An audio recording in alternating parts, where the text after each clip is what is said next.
முதல் செய்தியாக கடந்த ஒரு வாரமாக ரொம்ப பரபரப்பாக இருக்கக்கூடிய அந்த செய்தி தான் திருப்பரங்குன்றம் அந்த மலை உச்சியில் இருக்கக்கூடிய தீபத்தூணில் தீபம் ஏற்ற வேண்டும் அப்படிங்கிற இந்துக்களுடைய உரிமை குறித்து நடந்த வழக்கு. அதற்கு மதுரை கோர்ட் கொடுத்த தீர்ப்பு, அந்த தீர்ப்பை அமல்படுத்தலை. பிறகு மேல்முறை போனாங்க அரசு சார்பில், HRNC சார்பில் போனாங்க.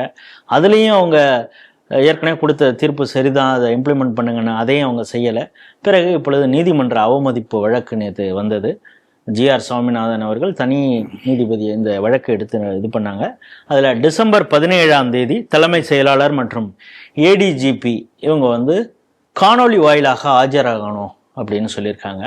இதில் பல அப்சர்வேஷன்ஸ் அந்த விஷயத்தில் GRS அவர்கள் சொல்லியிருக்கிறாரு. இன் மீன் டைம் அவருக்கு எதிராக இம்பீச்மெண்ட் 120 MPக்கள் கையெழுத்து போட்ட அந்த விஷயத்தையும் ஓம் பிர்லாட்ட கனிமொழி நேற்று சப்மிட் பண்ணியிருக்காங்க. இந்த செய்தியை எப்படி பார்க்குறீங்க? நீதிபதி GR சுவாமிநாதன் அவர்களுக்கு பாராட்டுகள். ஏன்னா இவங்க என்ன நினைச்சாங்க, 9ஆம் தேதி அந்த அவதூறு வழக்கு எடுப்பதற்கு முன்னால் இம்பீச்மெண்ட் மோஷன் கொடுத்தான்னா அவரை கட்டுப்படுத்தி விடலாம் என்று ஒரு தவறான சிந்தனை இருந்தது.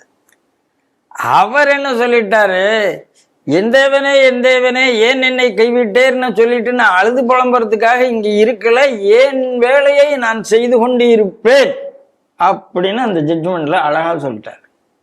சொல்லிட்டு இன்னொன்னு சொல்லிட்டார், சுப்ரீம் கோர்ட் இதுல நம்பரே கொடுக்கல, ஆகையினால நான் இதை நிறுத்தணும்னு அவசியம் இல்லை, இந்த அவதூறு வழக்கு நடைபெறும் அப்படின்னு முதல் விஷயம் சொல்லிட்டார். இப்ப எனக்கு இவங்களுக்கு ஏன் இந்த கோபம் அப்படிங்கிற விஷயத்த முதல்ல ஆராய்ச்சி பண்ணானுங்க. அதாவது நீங்க சொல்ல வர்றது தீர்ப்பு அப்படிங்கறது தாண்டி அந்த தீர்ப்பை சொன்ன நீதிபதியின் மீது ஏன் கோபம்? ஆமா, பொதுவா எல்லாருமே தீர்ப்பை விமர்சனம் பண்ணுவார்கள், நீதிபதியை விமர்சனம் பண்ணக்கூடாது, அதுக்கு மோட்டிவ் கற்பிக்க கூடாது என்பதுதான் சட்டம். இங்க மோட்டிவ் கற்பிக்கிறார்கள் என்பதே சட்டத்துக்கு விரோதமானது, அரசியலமைப்பு சட்டத்துக்கு விரோதமானது.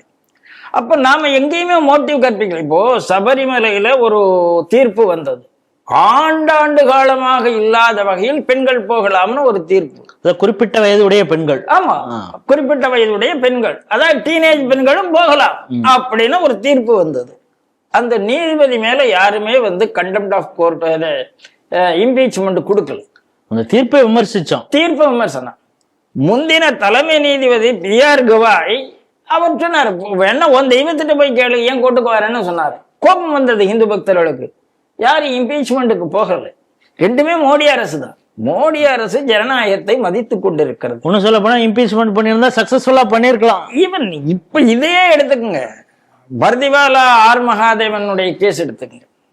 ஜனாதிபதிக்கு கெடு வைத்து தீர்ப்பு சொல்லுகிறார்கள், அன்கான்ஸ்டிடியூஷனல். அது ஜனாதிபதிக்கும் கவர்னருக்கும் கெடு வைத்து, காலக்கெடு வைத்து தீர்ப்பு சொல்லுகிறார்கள். கொதிக்கவே இல்லை மோடி அரசு. ஜனாதிபதி ஒரு 14 கேள்வியை கேட்டு அந்த 14 கேள்விக்கு பதில வாங்கி அமைதியா அந்த 2 நீதிபதிகள் முகத்துல அப்படி கரிய பூசிட்டாங்க, அவ்வளவுதான். அதாவது உன் முகத்துல நான் சாணியை பூசுறேன்டா, ஆனா வெளி உலகத்துக்கு தெரியாது, நீ போய் அதை மஞ்சள்னு சொல்லிக்கோ அப்படின்னு சொல்லி சாணியை பூசி அவங்களும் ஆமா ஆமா எங்க ஜனாதிபதி மஞ்சள் பூசி விட்டுட்டாருன்னு இன்னைக்கு சொல்லிட்டு இருக்காங்க. அதுதான் உண்மை. அப்படி பூசினதுன்னு கூட அவங்க சொல்லலைங்கிறது தான். எல்லாத்துக்கும் அவங்க கேட்டதுக்கு ஆமா எங்களுக்கு அந்த உரிமை இல்லை, அந்த அதிகாரம் இல்லை, அப்படி இப்படின்னு அந்த 14 கேள்விக்குமே தங்களுக்கு அந்த அளவுக்கு அதிகாரம் இல்லைன்னு சொல்லி அந்த 2 நீதிபதிகள் மீது தீர்ப்புக்காக இம்பீச்மெண்ட் கொண்டு வர முடியுமா என்றால் கொண்டு வந்திருக்கலாம்.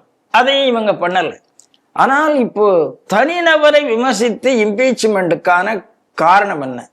முதல் காரணம் அரசியல் காரணம் என்பது சிறுபான்மை ஓட்டு, அது விஜய் பக்கம் போயிடக்கூடாது அப்படிங்கிற ஒரு பயம். நாம தான் இஸ்லாமியர் காவலர், நாம தான் கிறிஸ்துவத்தினுடைய காவலர். இந்த பிரச்சனையை ஆரம்பிச்சதே அந்த மணப்பாறை MLA சபாநாயகரை போய் பார்த்து திருப்பரங்குன்றத்துல எங்களுக்கு அதை மீட்டு கொடுங்கன்னு ஆரம்பிக்கும் போதுதான் பிரச்சனை ஆரம்பிச்சது. நவாஸ் கனி போய் உட்கார்ந்து சாப்பிட்டாரு. பிரச்சனையை ஆரம்பித்தது இஸ்லாமிய பயங்கரவாதிகள், அதுல எந்த பிரச்சனையும் கிடையாது. ராஜபாளையத்தை சேர்ந்த SDPA காரன் அங்க போய் ஆட்டை தோல்ல போட்டுட்டு நான் போய் வெட்டுவேன்னு போனா திருப்பரங்குன்றத்துக்காரன் போகல.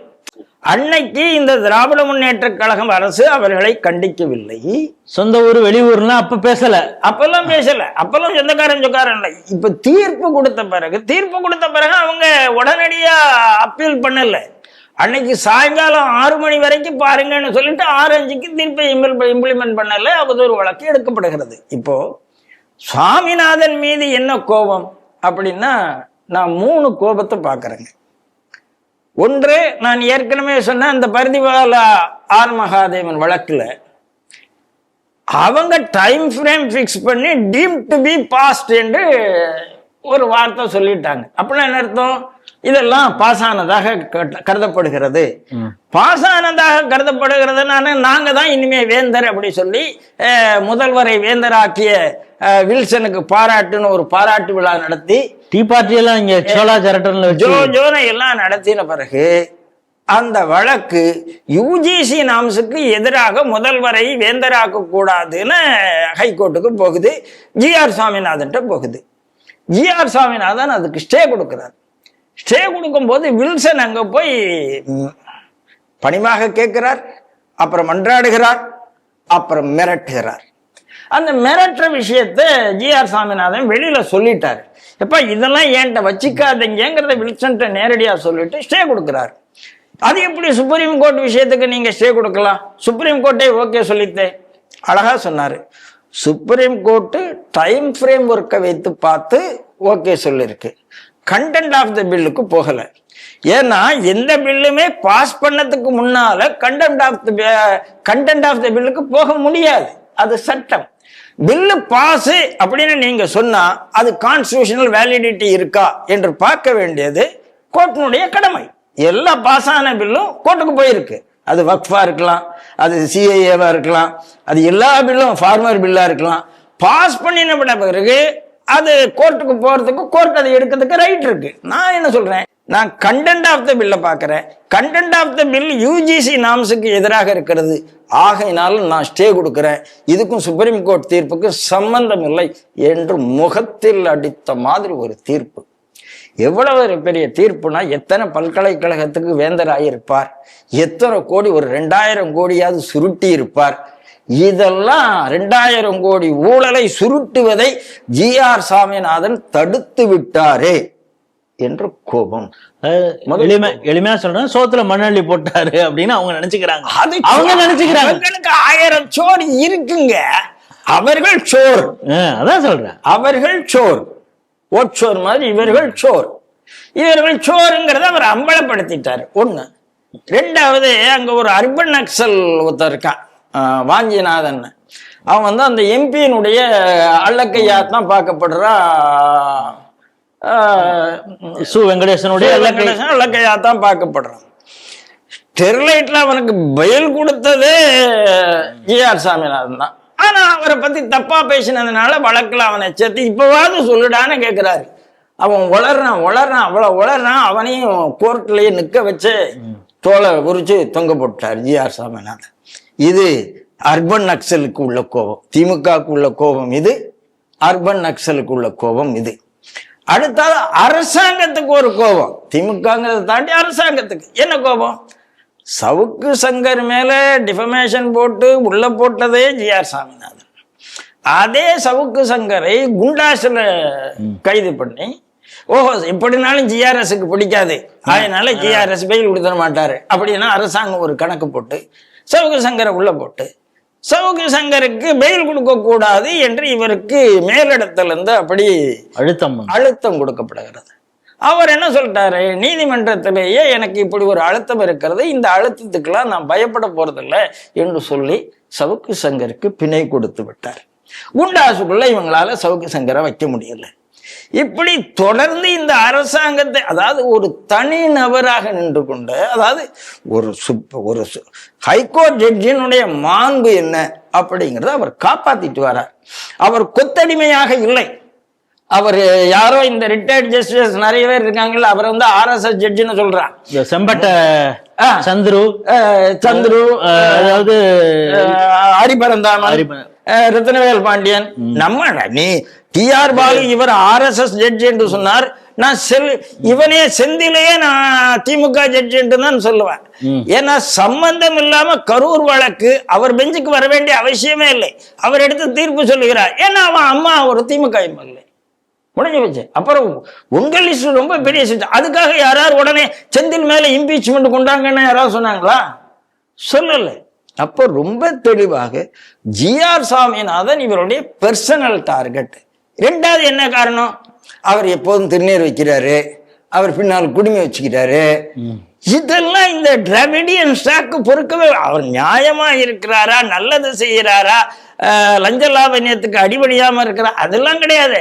இவங்க காமராஜரை என்ன பேசினாங்க, ராஜாஜி என்ன பேசினாங்க, குழுகப்பட்டர் பேசினாங்க, அண்டங்காக்கான பேசினாங்க, ஜி.ஆர். சாமிநாதன். அவங்களுக்கு நேர்மையை பிடிக்காது. ஒரே வார்த்தையில சொன்னா நேர்மையா இருந்தா பிடிக்காது. நேர்மையா இருந்தா பிடிக்காது.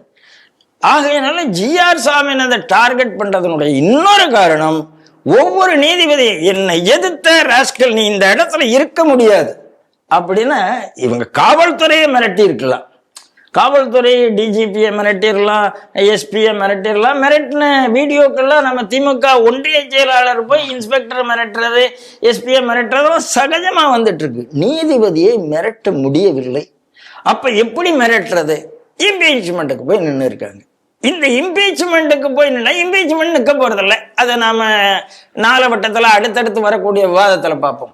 இப்ப இந்த ஜட்ஜ்மெண்டா பார்ப்போம். அதுல பாடி லாங்குவேஜ்லேயே காட்டிட்டாரு. நேற்று இவங்க எல்லாம் சேர்ந்து பிரியங்கா எல்லாம் கொண்டு போய் கொடுத்தாங்க, அப்படியாம்மா அப்படின்னு சொல்லி வாங்கி ஓம்பர்ல அவர் கொஞ்சம் நாசுக்காக செய்யக்கூடியவர் எடுத்து இப்படி வச்சுட்டாரு. இல்ல இல்ல அதுலதான் நாங்க எல்லாம் சைன் பண்ணி கொடுத்துருவோம். அப்படியா, சரி சரி அப்படின்னு எடுத்து வச்சுக்கிட்டோம்.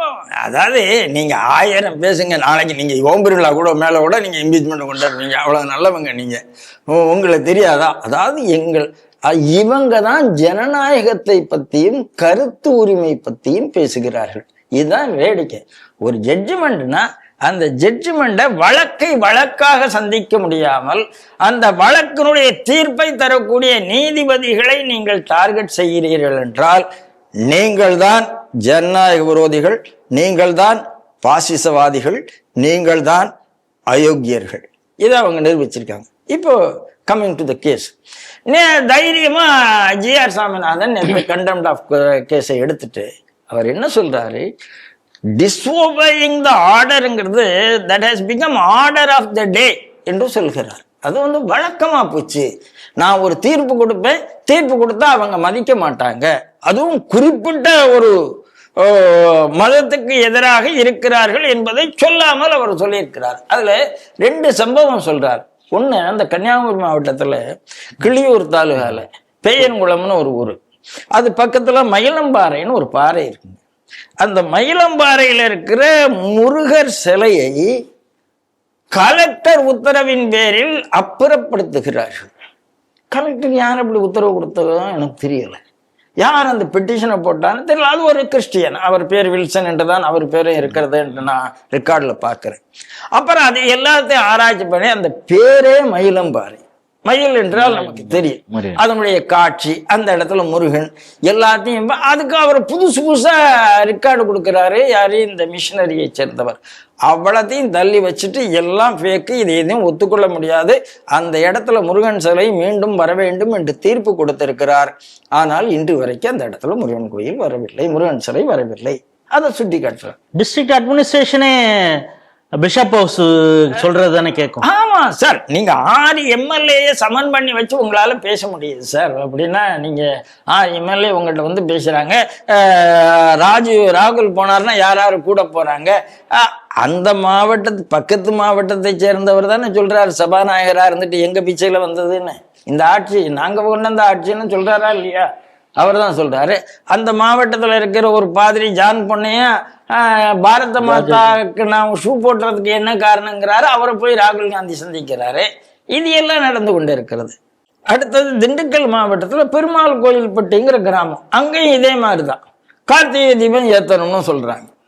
வழியா வரக்கூடிய கோயில், கார்த்திகை தீபம் ஏற்றுவதற்கு யாரு தடையாக இருக்கிறார்கள்? அங்க இருக்கிற மைனாரிட்டி கம்யூனிட்டி, கிறிஸ்டியன் கம்யூனிட்டி. அதுவும் கேஸுக்கு போகுது. அங்கேயும் இவர் சொல்லுகிறார், இல்ல நீங்க கார்த்திகை தீபம் ஏற்ற வேண்டும். மாவட்ட நிர்வாகம் அதை பத்தி கவலைப்படலை. இவர் என்ன சொல்றாரு, நான் ஜட்ஜ்மெண்ட் கொடுத்துட்டே இருக்கேன், மாவட்ட நிர்வாகம் எதை பத்தியும் கவலைப்படலைன்னு. என்ன நிர்வாகம்? அவர் சொல்றாரு, மாவட்ட நிர்வாகம் லீகலாக என்ன ஆர்டர் வந்ததோ அதை கேட்க வேண்டும், இல்லீகலாக ஓரலாக வர்றதை கேட்க கூடாது. ஆனால் இவர்கள் ஓரலாக வர்றதை கேட்டுக்கொண்டு இருக்கிறார்கள் பதிவு பண்றாரு. அப்ப ஓரலா கொடுக்கறது யாரு? அடுத்த கேள்வி வருது இல்லையா? அதாவது ஜெயச்சந்திரன் பெஞ்ச் அதைத்தான் சொல்லித்து. இதில் ஏதோ உள்நோக்கம் இருக்கிறது. அந்த மேல்முறையீட்டு மனுவை எடுத்துக்கொண்ட சென்னை ஹைகோர்ட்டினுடைய மெட்ராஸ் ஹைகோர்ட்டினுடைய மதுரை டிவிஷன் பெஞ்சு, ஜெயச்சந்திரன் பெஞ்சு அதைத்தான் சொல்லுது, இதில் ஒரு உள்நோக்கம் இருக்கிறது. அப்போ ஆர்டர் பாஸ் பண்ணிட்டே இருப்பீங்க. இந்து சமுதாயத்துக்கான ஆர்டர்னா அதை நாங்க செய்யவே மாட்டோம். நீ எங்கனாலும் கோர்ட்டுக்கு போடா, எங்க ஆட்சி ஹிந்துவா ஒண்ணும் பண்ண மாட்டோம் அப்படின்னு சொல்றதை ரொம்ப அழகா அந்த ஜட்ஜ்மெண்ட்ல ஜி.ஆர். சுவாமிநாதன் உரித்து வைத்திருக்கிறார். நான் சொல்றேன், கடைசி புகலிடம்னு ஒரு இடம் எங்க போவான்? நீதிமன்றத்துக்கு தானே போவான். அந்த நீதிமன்றம் நீதி வழங்கின பிறகு அதை செயல்படுத்த முடியாத அதிகாரிகள் எதுக்குன்னு கேட்கிறேன். அப்படிப்பட்ட அதிகாரிகள் முதுகெலும்பு உள்ள அதிகாரிகள் இல்லை, அடிமை அதிகாரிகள். அவர்கள் எதுக்கோ பயப்படுறாங்க. ஒண்ணு, அவர்கள் நேர்மையற்றவர்களாக இருக்க வேண்டும், இல்லைன்னா அவங்க பயப்பட வேண்டிய அவசியம் இல்லை. நேர்மையற்ற அதிகாரிகளை வைத்துக்கொண்டு என்ன பண்ண முடியும்? அதைத்தான் இவர் கேட்கிறார். கடைசியில நேத்து இவங்க சொல்றாங்க அவர்களை பனிஷ் பண்ண முடியாது. எப்படி பனிஷ் பண்ண முடியும்னு ஒரு கேள்வி வருகிறது. பனிஷ் பண்ணுவதற்கு எல்லா வாய்ப்பும் இருக்கிறதுங்கிறத நம்ம அட்வொகேட் இந்து முன்னணி அட்வொகேட் கார்த்திகேயன் ரொம்ப அழகா சொல்றாரு. ஆனா யஜ்ஞநாராயணனை பனிஷ் பண்ணி என்ன பிரயோஜனம்? யஜ்ஞநாராயணன் இன்கம்யூனிகேட்டாவா போகிறாரு. அந்த நேரத்துல பனிஷ் பண்ணி என்ன பிரயோஜனம்? வேலை நடக்க, அவனுக்கு வேலை இல்லாம போயிட்டா அவன் குடும்பம் தான் பட்டினி கட்டுத்துட்டு இருக்கும். அவன் நேர்மை இல்லாமல் ஓடி ஒளிந்து கொண்டு இருக்கிறான். ஓடி ஒளிகிறவனை பிடிச்சிட்டு போய் அவன் தலையை எடுத்துட்டேன்னா அது ஜட்ஜ்மெண்ட் இல்லை. அதனால என்ன பண்ணிட்டாரு ரொம்ப அழகா, இது சின்ன விஷயம் இல்லை, எந்த ஜட்ஜ்மெண்ட்டுமே நிர்வாகம் கேட்பதில்லை. ஆகையினால இதுக்கு பதில் சொல்ல வேண்டிய கடமை டிஜிபிக்கு இருக்கிறது, பதில் சொல்ல வேண்டிய கடமை செக்ரட்டரிக்கு இருக்கிறது, பதில் சொல்ல வேண்டிய கடமை யூனியன் செக்ரட்டரிக்கு இருக்கிறது. ஆகையினால ஏன்னா சிஐஎஸ்எஃப் ரிப்போர்ட்டையும் வாங்கிடுறாரு. சிஐஎஸ்எஃப் நாங்க போனோம் ஏன் விடலைங்கிற ரிப்போர்ட்டையும் வாங்கி வைத்துக்கொண்டு 17ஆம் தேதி காணொலியில டிஜிபி வரணும், ஸ்டேட் கவர்மெண்டுடைய செக்ரட்டரி வரணும், யூனியன் செக்ரட்டரி வரணும். யூனியன் கவர்மெண்டுடைய மத்திய அரசாங்கத்தினுடைய, யூனியன் கவர்மெண்ட் ஒன்றிய அரசாங்கம்னு சொல்லிடப்படாது, மத்திய அரசாங்கத்தினுடைய செக்ரட்டரி வரணும் என்று 17ஆம் தேதிக்கு வச்சிருக்கிறார்.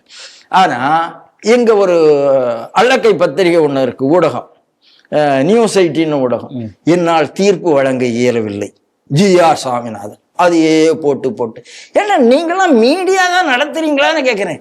நியூஸ் 18 அங்க அற்புதமா பண்ணிட்டு இருக்கு. எங்க இங்கிலீஷ்லயும் ஹிந்திலையும் அவ்வளவு அற்புதமா பண்ணிட்டு இருக்கு. இங்க தமிழ்நாட்டுல இங்க பெண் நிறுவனத்து என்ன சொல்றாங்களோ அதுதானே தமிழ்நாட்டுலாம் போடுவாங்க. ஆமா, ஜி.ஆர். என்னால் இந்நிலையில் தீர்ப்பு வழங்கவில்லை. தீர்ப்பு என்ன? தீர்ப்பு வழங்க அழகா வழங்கி இருக்கிறார், அதைத்தானே சொல்லணும். அவர் சொல்லி இருக்கிறாரு, நான் ஒன்னும் என்ன என் பிதாவே ஏன் என்னை கைவிட்டேன் என்று சொல்லி முழங்கி கொண்டு இருப்பதற்காக இல்லை. நான் தீர்ப்பு வழங்க வந்திருக்கிறேன், என்னுடைய வழக்கு தொடர்ந்து நடக்கும், நான் தீர்ப்பு வழங்குவேன், என்னை நீதி பாதையில் இருந்து யாரும் தடை செய்ய முடியாது என்று ஜி.ஆர். சாமிநாதன் சொல்லி இருக்கிறார். ஜி.ஆர். சாமிநாதனுக்கு வாழ்த்துக்கள். அவரை ஒரு RSS நீதிபதி என்றோ அவரை ஒரு சனாதன நீதிபதி என்றோ யாரும் தயவு செய்து பிராண்ட் ஆகாதீங்க. அவர் கான்ஸ்டியூஷன் என்ன சொல்லுகிறதோ, மோடி முதல்ல 2014 பார்லிமெண்ட்டுக்கு முன்னால போகும்போது கான்ஸ்டியூஷன் மேலதான் பிளட் எடுத்துட்டு உள்ள போறாரு. அவர் கான்ஸ்டியூஷன் மேல பிளட் எடுத்தவர்கள் இந்த MP, மதுரை MP கான்ஸ்டியூஷன்ல பிளட் எடுத்துட்டு அதை மீறுகிறான். இந்த IAS IPS ஆபீசர்ஸ் அவர்கள் கான்ஸ்டியூஷன் படி போகணும், போகல.